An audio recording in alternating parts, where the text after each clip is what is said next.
le doy la bienvenida a Carlos Rucauf. Hola Carlos, ¿cómo estás? ¿Qué tal? ¿Cómo les va? Bien, a todos los que están escuchando y a vos en especial. Hoy nos toca regresar a Venezuela, un tema que hemos seguido durante meses, desde agosto del año pasado, que terminó en la captura de Nicolás Maduro, pero el día de ayer tuvo lugar un acontecimiento muy importante que fue la segunda audiencia en Nueva York. ¿Qué pasó el día de ayer, Carlos? Bueno, fundamentalmente 82 días después de haber entrado en prisión, Nicolás Maduro compareció junto a su mujer. Lo llevaron muy temprano al tribunal para evitar cualquier tipo de inconveniente. Había mucha gente manifestando a favor y en contra afuera. Y dentro del lugar donde se plantea la audiencia, hubo una mesa donde estaba de un lado Maduro y su abogado, del otro su mujer y su abogado. Ni ella ni su abogado intervinieron mucho. Todo el planteo fue fundamentalmente de Pollack, el abogado de Nicolás Maduro. De la hora y media que tuvo esta audiencia, más de 1 hora 10 fue la discusión de la sexta enmienda. ¿Qué quiere decir esto? Que los abogados de Maduro, fundamentalmente su jefe de abogados Pollack, planteó que el hecho de que no se permitiera que pagaran los honorarios de los abogados de una cuenta de Maduro que está bloqueada por la OFAC, que es una oficina norteamericana que se dedica a este tipo de activos que son vinculados al narcotráfico o al delito, al crimen organizado, a no permitirle sacar dinero de ahí y no permitir que pague Venezuela, lo estaban dejando en una indefensión que viola la sexta enmienda. Y también se opuso Pollack a un pedido de los fiscales, que es que mantuviera el juez en secreto el nombre de algunos testigos presentados por la fiscalía, porque consideran que podrían ser asesinados por Diosdado Cabello o por el hijo de Maduro, ya que los dos están en esta causa y, como dijo la fiscalía, mantienen un fuerte poder en Venezuela, donde algunos de esos testigos viven. En ese caso, el juez no hizo lugar al pedido de secreto absoluto, sí estableció que no se podían publicar los nombres, pero que el abogado jefe Pollack y Maduro tenían derecho a mirarlo sin tomar fotos, a mirar los nombres para estar debidamente notificados, porque si no se violaba la sexta enmienda. Respecto al pedido del pago de honorarios, el juez decidió no tomar en ese momento un auto decisorio, sino que simplemente le dijo al abogado Pollack: mire, efectivamente su cliente tiene que tener un abogado, pero efectivamente también la OFAC tiene derecho a congelar cuentas de personas que están incluidos en las leyes norteamericanas. Voy a estudiar el asunto. Eso es, digamos, las definiciones más importantes de lo que ayer se vivió en esta audiencia llena de tensión. Te cuento que Nicolás Maduro no paró de moverse, no paró de gesticular, no paró de mover unos papeles que le dieron para leer. El problema es que Maduro no solamente no habla inglés ni lee inglés, sino que tampoco es una persona muy versada en el español, en el castellano. Es una persona bastante bruta. Entonces, todo iba, venía, se movía, hasta tal punto que en un determinado momento Pollack le dijo que se serenara antes que el juez le dijera que guardara el debido decoro. Hasta ahí, digamos, la fotografía que estamos viendo del lugar. Bueno, al público también cabe aclararle que esto es un dibujo porque en Estados Unidos, en el marco de estos procedimientos, no se permite que ingrese la prensa a tomar fotos. Lo que sí se permiten son dibujantes. Y de esta foto han surgido comentarios, sobre todo relativos a que Maduro estaría muy delgado. Se dijo también que estaba demacrado, como dijiste bien, que estaba muy nervioso. Ya no sería el mismo Maduro de el día siguiente de la captura, en el que se lo registra con videos felicitando por Año Nuevo al personal norteamericano. No, en esta ocasión se lo ve ya golpeado por el paso del tiempo que tiene encima en una cárcel de máxima seguridad en los Estados Unidos. Por otro lado, el tema del pago de honorarios.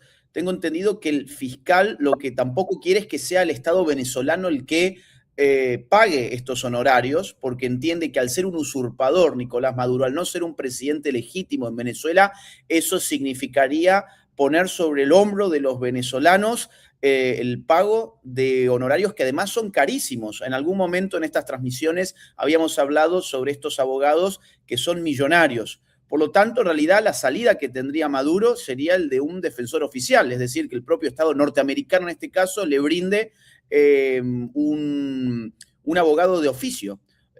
Bueno, ahí hay varias cuestiones que me gustaría desglosar. Primero, el Ministerio de Justicia, Secretaría de Justicia de los Estados Unidos, comunicó oficialmente al juez de la causa que el señor Maduro tiene esta situación.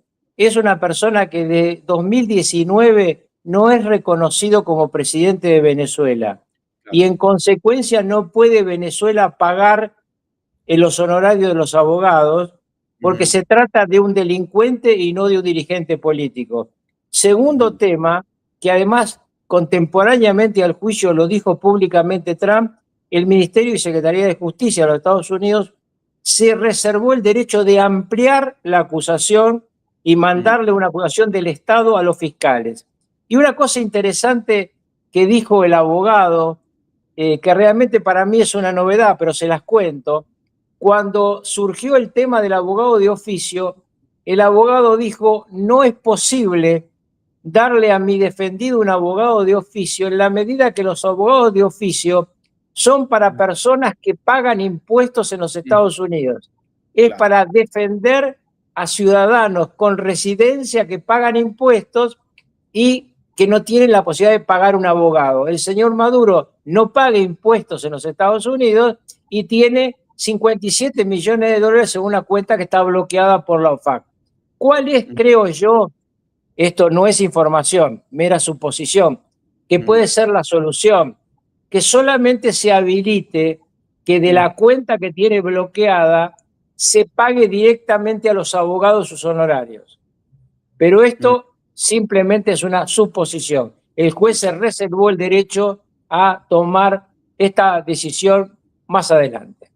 Ayer en las calles de Nueva York la postal fue interesante, digámoslo de esa forma, porque no solamente había venezolanos contrarios al régimen pidiendo una condena para el tirano, sino que también había personas que no son venezolanas y que estaban pidiendo por la liberación de Nicolás Maduro. Esto fue registrado por el noticiero NTN 24 de Colombia. Quiero que lo veamos y que conversemos un poco sobre estos grupos que son enviados para defender a Maduro en Nueva York. Miren esto.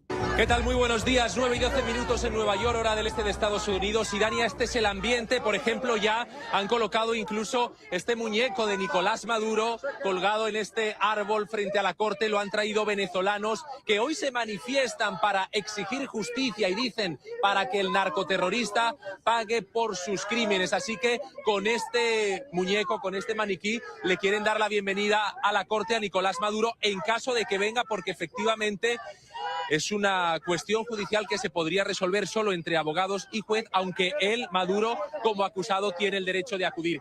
Ahora bien, el ambiente es tenso frente a la Corte de Nueva York. Hay dos manifestaciones. Por un lado, esta en la que nos encontramos, de venezolanos exigiendo justicia, y por otro lado, al otro margen de estas vallas, se lleva a cabo esta manifestación de personas, son todas ellas de Estados Unidos, pertenecen a la organización Freedom Road Socialist Organization, una organización socialista que pide la liberación de Nicolás Maduro. Y existen informes, Irania, Jason, de financiación por parte del chavismo y por parte de grupos de extrema izquierda de este grupo Freedom Road Socialism Organization. Bueno, hasta ahí, fíjate qué interesante los carteles Free President Maduro, gente que no es venezolana, son norteamericanos que pertenecen a organizaciones probablemente financiadas por el chavismo y seguramente por muchas otras ONG. Me juego a que Open Society Foundations de George Soros seguramente pone dinero en este tipo de grupos, de gente, insisto, no venezolana, que va allí a defender a Nicolás Maduro con las banderas de Irán, con las banderas de Venezuela, con las banderas de Palestina. Está todo mezclado en una misma bolsa. Sí, inclusive se le preguntaba a alguno de los manifestantes, de los que hablaban español, porque había muchos que no hablaban español, cuál era la capital de Venezuela, y ninguno de los que le preguntaron sabía que era Caracas. Claramente es una manifestación paga por quienes pueden pagar, porque evidentemente no hay plata para pagarle a los abogados porque es en blanco, pero hay plata para pagarle a los manifestantes porque es en negro.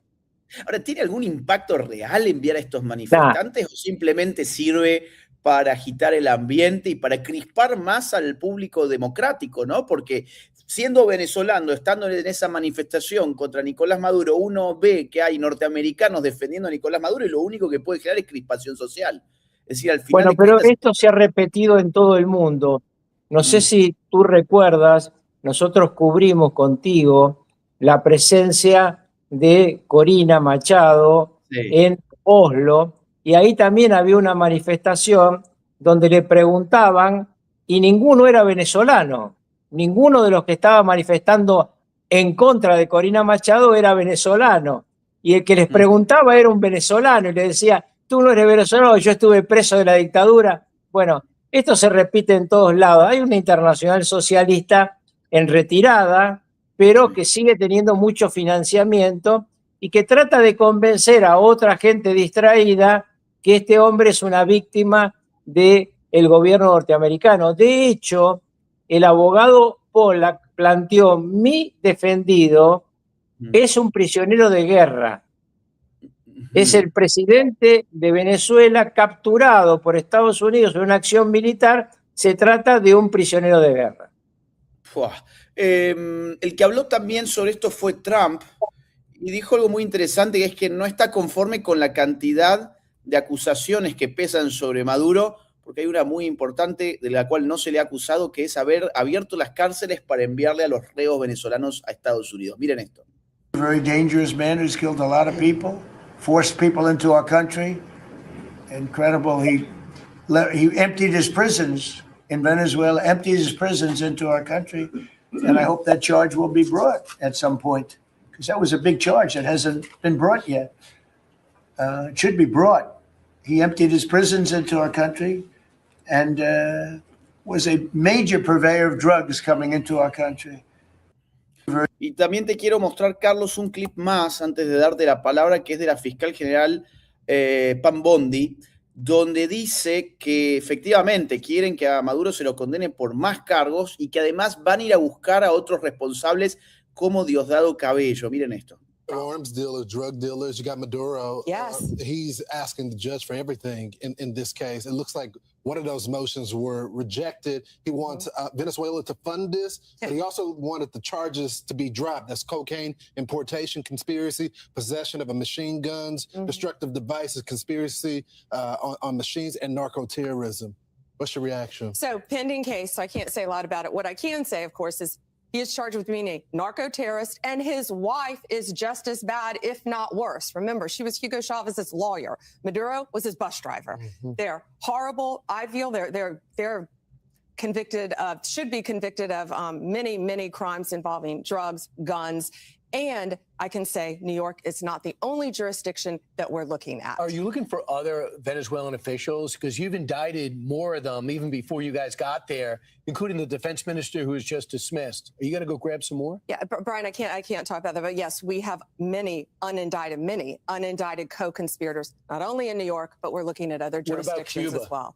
But I can't discuss Cuba either. But you know, President Trump is looking at all this. This is about keeping our world safe, and that's what he is committed to doing.